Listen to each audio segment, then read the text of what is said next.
Gaza. There are unknown numbers of martyrs in Israeli prisons. The official number is somewhere around like 12 or 15, but we know that that is not a realistic reflection of how many people have been killed inside Israeli prisons. And so we say, free the people, free them all! Free the people, free them all! Break the chains and let them fall! Break the chains and let them fall! Free the people, free them all! Free the people, free them all! Break the chains and let them fall! Break the chains and let them fall! If it's the prison authorities or if it's the Arab regime that holds our people hostage in Gaza, and that their struggle inside Egyptian prisoners is the same struggle of Palestinians in Israeli occupation prisons. We also see the struggle of Jordanian youth that have come out day after day, every single night, to protest in front of the Zionist entity's embassy in Jordan, in Amman, and we see them and we see their efforts to go down to the fake borders, the illusionary borders that we do not recognize, because it is one land, it is one people, and it is one struggle. Free the people, free them all! Free the people, free them all! Break the chains and let them fall! Break the chains and let them fall! Okay, for those of you that have just joined us, welcome. We are here today to commemorate Palestinian Prisoners' Day and to reaffirm the centrality of prisoners in the Palestinian struggle for national liberation.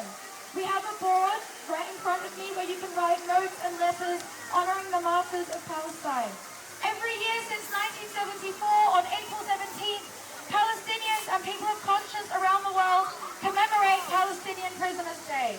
As of April 2024, there are 9,400 Palestinian prisoners held by the Zionist regime. Shame! Shame! Shame! Shame! More than half of these are children. Shame! Shame!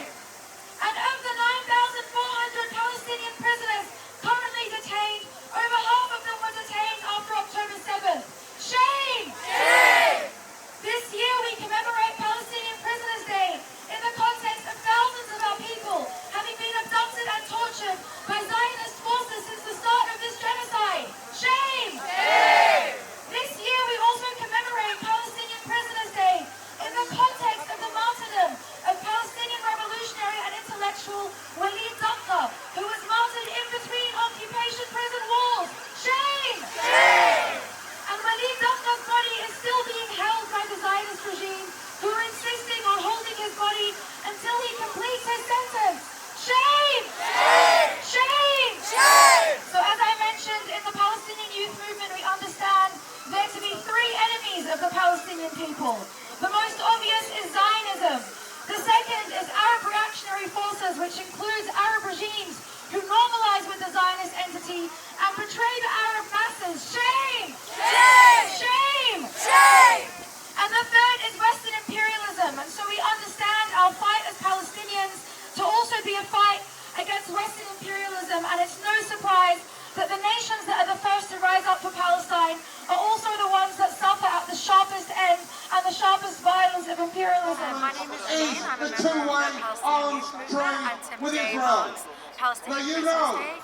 Every But the year on regulations 17th of that the April, government keep Palestinians telling us commemorate are the Palestinian strongest Prisoners' Day in as the a way world. to honour Regulations thousands governing of prisoners the export that of are arms currently make held it within clear Zionist that prisons. arms should never be sold to a Since the 7th state of October, where that there is a thousands of risk additional that they will be prisoners used. captured. Also, this year, Palestinian Prisoners' Day comes days after the martyrdom of Walid Daqqah, who was a Palestinian intellectual and revolutionary who had been imprisoned for over 38 years and was martyred 10 days ago.